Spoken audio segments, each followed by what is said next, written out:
Geometry Unit 1, Lesson 1, Geometry Prerequisites. So in this lesson we want to learn about different geometric symbols, how to properly use them, and any notation, and then also what we can tell from figures about those particular, or what we can write in terms of those symbols about that particular figure, what we can assume about it. So first of all, everyone probably knows that there's a geometric symbol like that. It means an angle. Either you need 3 letters, which is always correct, or sometimes you can use 1. This middle one has to be the vertex, and these 2 are points on either of the rays of the angle. And sometimes you can name it just by the vertex, and that's when it's very clear what angle B would be. If there are 2 angles at B, then you have to name it with the 3 letters. If you want a triangle, you have to use a symbol that looks like that. It looks like a triangle. And you need all 3 vertices of the triangle. They can be in any order. In general, the letters for a figure have to be in either clockwise or counterclockwise order. So for a quadrilateral or bigger, it would make a difference. For triangle, it really doesn't, but you do have to make sure they're in some kind of an order. This geometric symbol means a line when you put it on above. So this means line AB. If you put just a straight thing without any arrows, that's a line segment. That includes the endpoints A and B. There's a ray, which is just in 1 arrow. The A is where there's just a point, and then it goes through point B. That's the one where it will have the arrow. If you put the other arrow going this way, which you can also do, that would now have an endpoint at B, and then it would pass through A. Typically, though, you put the one with the endpoint first, so then you would write BA over AB instead. And that would mean that it would start at B, and it would go through A like that. This symbol means parallel, so if you want to say 2 lines are parallel, this would say line AB is parallel to line CD. Perpendicular is this symbol. This says line segment AB is perpendicular to line segment CD. This means congruent, so that means that the segments are not necessarily the same, but they have the same length. AB is congruent to CD. If we actually wanted to say that the lengths were equal, then we have to switch and say AB is equal to CD without any marks on the top. So this one means the line segments are congruent, and this means that the lengths are the same. This symbol means similar. We're going to use that later. It means triangle ABC is similar to triangle XYZ.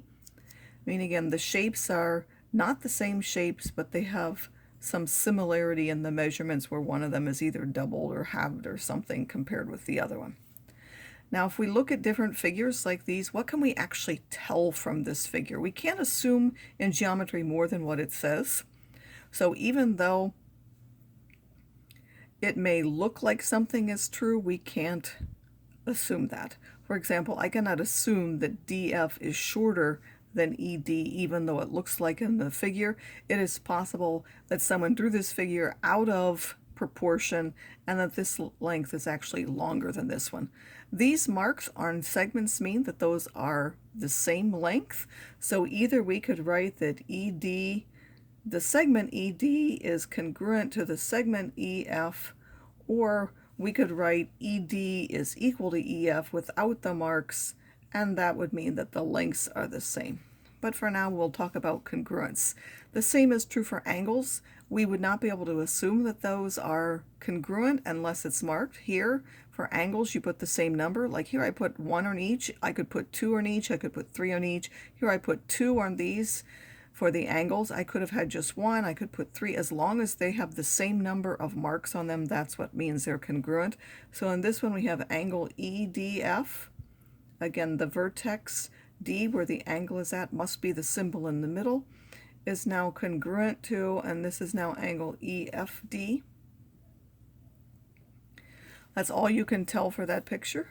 For this particular one, it looks like AN and NB are congruent, but we cannot assume that. If that were true, they would have to be marked with the same number of lines. It also even looks like this one could be the same length. Again, those are not marked. The only thing that we can tell from this is that this segment MN is perpendicular to the segment AB, and that's because of this box. That box means that there's a right angle at that point. In this particular figure, these lines look parallel. Again, that's not something that you could generally assume, but you show parallel lines by putting the same number of arrows on them. Each one of these has one arrow. We could also have two arrows. It really doesn't matter as long as they're the same. So we could write that line AB is parallel to line MN. We could also write it in terms of the segments, so we could have said segment AB is parallel to segment MN and use just a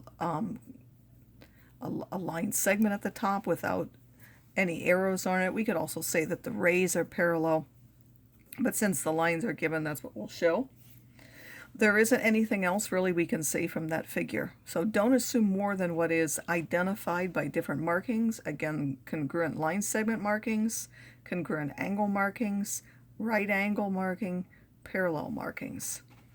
Conventions, some of them are things that we assume when we name them. As I said, when we did a triangle, we always go in some clockwise or counterclockwise order around a shape when we give the vertices. If we have congruent or similar figures, we need to give them in corresponding or matching order. So if we had another triangle that this was congruent to and E matched G, then E and G would be in the same position when we name them. What things can we assume about a diagram? So that's what's given here. These are important to know. If it looks like a straight line, it is a straight line. Like here, we can assume that AB is straight. We don't need to worry. Maybe this one's up a little and it looks like it's 179 degrees. If it looks like 180, you can assume that it is. We can also assume that those 3 points, A, N, and B, are actually on a line. We can assume that since we can assume a line, we can assume that angles that are on that line make it up. So in fact, we could put another line here and say call that point M, and that would, or sorry, let's call that K. We've already got an M there. So we would have angle ANK and angle KNM and angle MNB. Those measures would add up to 180 because they make up a line. If the points or things look like they intersect at a point, we can assume that. So we can assume that this N is the intersection point of AB and MN. And if we had intersecting lines like this, we would see that these two pairs are vertical. So this pair and this one are vertical, and this are vertical. And I don't want to assume anything yet. We will have a symbol. I'm just simply trying to mark those on there as a vertical line. So this angle here and this one are vertical, and then these two are vertical. What you can't assume, again, I've already mentioned them, but you can't assume that lines, segments, or rays are either parallel or perpendicular unless they're marked, and you can also assume that things are congruent unless they're actually marked on the figure. So now we have another example, and we want to look at whatever we can assume. In that first diagram, we cannot assume that anything is congruent, even though many of the segments look like they are. We cannot assume, for example, that BD is congruent to AD, or that AF is congruent to DE, or any of those things. Now we do have these markings. They're not very clear, but we have this and this are marked. So we can assume that DE, and we'll just put that there as a segment, is now parallel to segment AC. And we can call it AC rather than AF because these look like they're on a line, so we can assume that they are on a line. We can also assume that different points are on a line, so we have points on a line. We know that A, D, and B are on a line. We know that B, E, and C are on a line. We know that A, F, and C are on lines. We know D and F are on lines, and DE are on lines. I won't list all of those. We could also have different angles make up a line. So we have that angle DFA, which is this one right here. And then we have angle DFC, which is this one going the other way. So this here this angle here, the one that I've marked in green, that those two angles make up a line.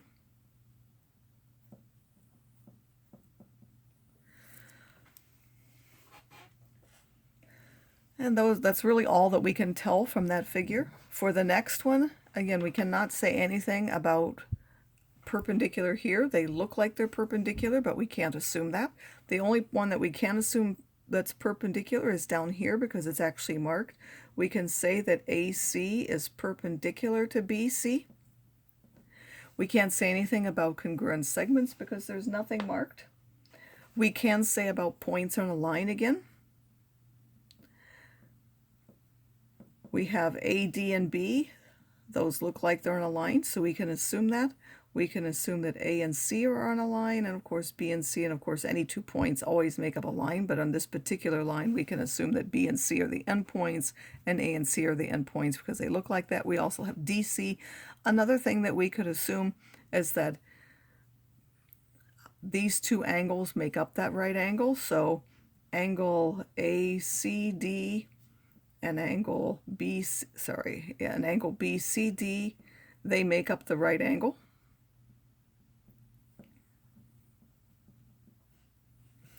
And we also know that angle ADC and angle CDB make up this straight line angle. I won't mark that one though, or write it.